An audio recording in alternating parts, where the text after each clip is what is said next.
welcome back to my kitchen. Today we're going to be making the Ronto Wrap from the Star Wars Galaxy's Edge cookbook.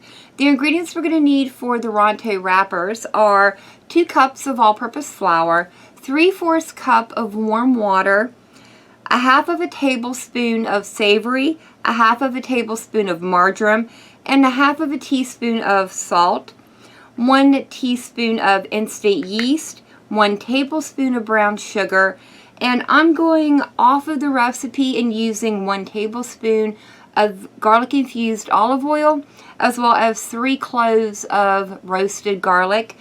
If you want to follow the recipe exactly, it'll be 1 tablespoon of olive oil, as well as 2 tablespoons of minced garlic.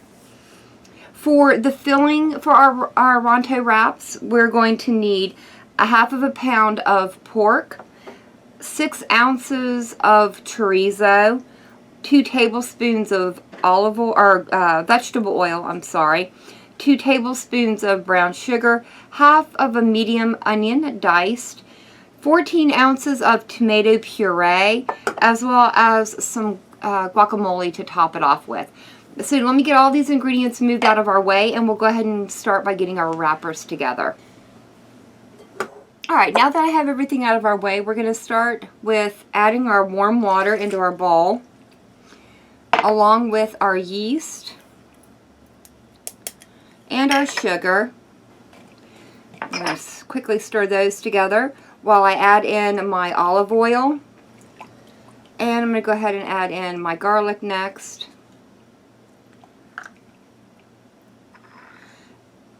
And I'm going to start adding in a little bit of my flour.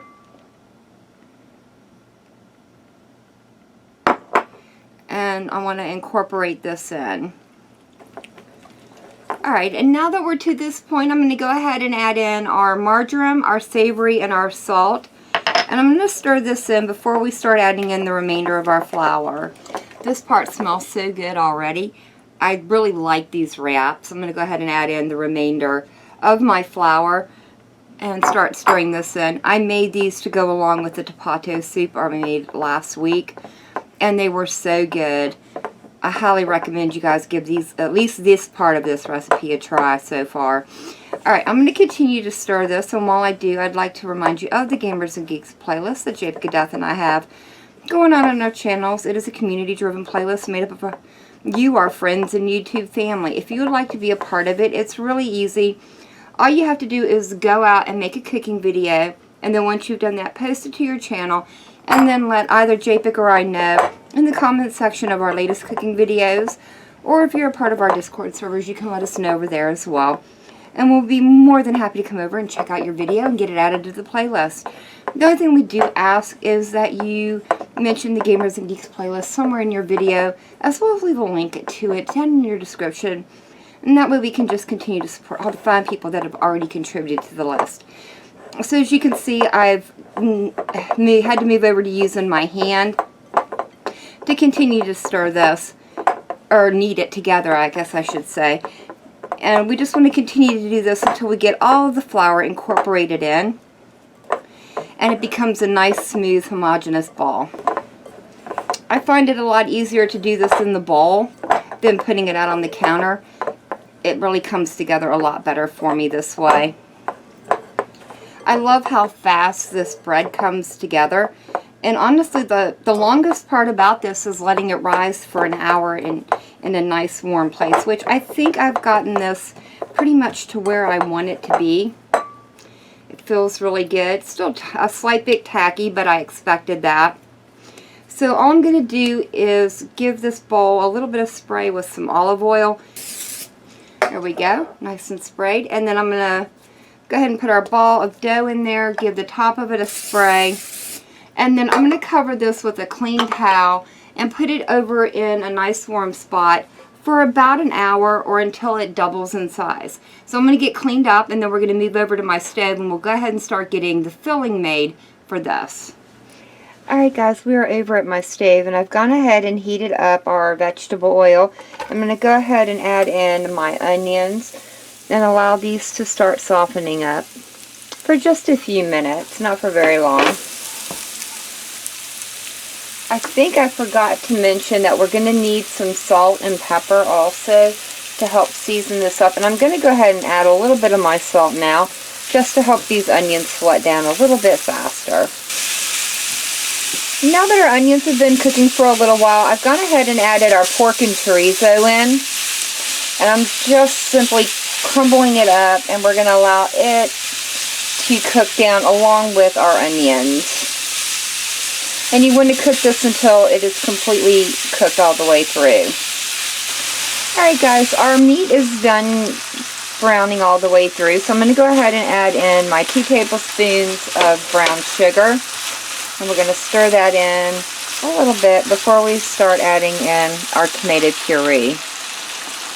Now that I have this completely combined, I'm going to go ahead and allow this to simmer for about 15 minutes or until our sauce starts to thicken up. And I am going to go ahead, before I do that, and add a good healthy pinch of salt in there, as well as a little bit of black pepper. And remember, salt and pepper to your taste.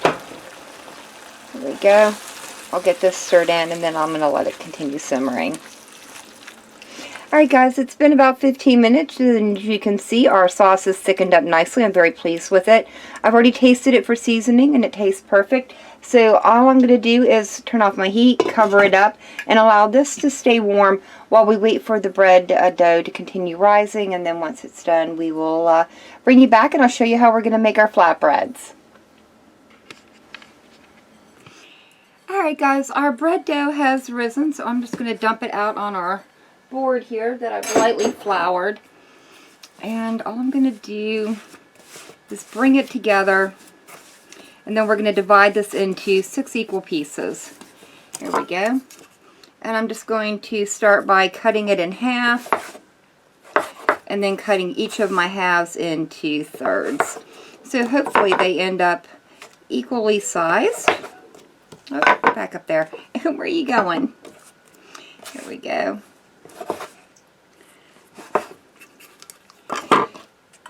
Let me move some of these out of my way. I'm going to start by taking our first ball, or our first piece, and rolling it into a nice little ball. I'm going to get it into a fairly round shape, and then we're just going to take a rolling pin and roll this out until it's about 1/4 of an inch thick. And we want these to be in a round shape so that they'll look like a pita bread. This dough really does smell amazing. You can smell all the herbs in it that we've put in, as well as that roasted garlic. Alright, that is looking pretty good to me.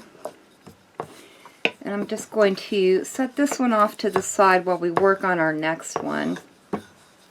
So let me get these all rolled out, and then I'll bring you back. Alright guys, we've got our last one rolled out. And now all we got to do is bake them. So let me move some of the stuff out of my way again. I'm going to move these over to the side. I'm going to bring in my griddle, and we're going to be cooking them on this. Or you could do this on the stove in a dry pan, a dry skillet. Now I've got this over medium-high heat, well, medium-ish heat, about 300 degrees. We don't want these to burn. We just want these to lightly cook. Now if you do these in a skillet, you're going to have to do one at a time. But I think we should be able to get several of these on here. Yeah, there we go. We should at least be able to get 4 of them, I think. Just give them a little stretch out since they've kind of relaxed a little bit on me. And we'll get our last one. There we go. And now we're just going to cook these for about 3 to 5 minutes on each side, or until they're nice and lightly toasted and cooked all the way through. Alright guys, these have been cooking for about 3 minutes, and I want to go ahead and start turning over our first ones. Oh, they're getting a lovely shade of brown on the bottom, and they're starting to get a little bit bubbly. And they smell so good. Alright guys, our first ones are done, so I'm just going to remove those and set them over to the side with a towel over them so that they stay nice and warm while I finish cooking these and our last 2. So I will see you once it's time to start assembling these. Alright guys, to assemble our Ronto wrap, all we need to do is put a little bit of the filling right down the middle. Like that. Maybe even a little bit more right on that end. And then we're just going to top it with a little bit of our guacamole. Alright guys, so there we go. That's all there is to the assembly. I'm going to get a couple more of these together and then we'll give it a try and see what we think about it. Alright guys, I've got them all together. Let's go ahead and give one of these a taste. It smells so good. The bread smells amazing. Yeah. And it looks like it's going to be really messy. I was right. These are a little bit on the messy side, but these are absolutely delicious. I really like the savory and the marjoram and the roasted garlic in the bread. I thought they went really well with the potato soup, but they also go very well with this. The filling is a little bit on the sweet side from the brown sugar, but I actually don't mind it since it kind of counterbalances the heat from the chorizo. As you can see, everything's kind of falling apart. It's almost like a soft-shelled taco in a way. These are really good and I highly recommend you give them a try.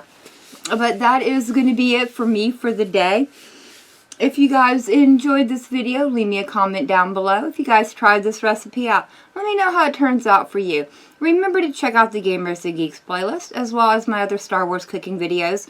There will be links down in the description to them. And as always, thank you all so very much for joining me today. I've been Vault Girl. I hope you guys have enjoyed and I hope I'll see you in the next one.